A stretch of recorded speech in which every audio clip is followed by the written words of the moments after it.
New feature alert. GPT-5 is now in Visual Studio. GPT-5, OpenAI's latest frontier model, is officially rolling out in GitHub Copilot for Visual Studio, and it's a big step up. What does GPT-5 do? It's faster, smarter, and better at understanding your code, helping you turn ideas into working solutions with less friction. Why it matters to you. You'll see sharper reasoning for complex problems, cleaner and more maintainable code, and clearer explanations so you know exactly what's changing. Availability. GPT-5 began rolling out to all paid Copilot plans on August 12, 2025, and is available in both Agent mode and Ask mode. If it's not showing up in your model picker yet, hang tight. It's arriving to everyone soon.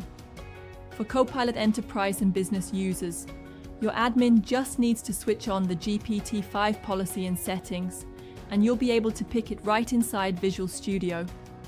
Stay tuned for more Visual Studio updates.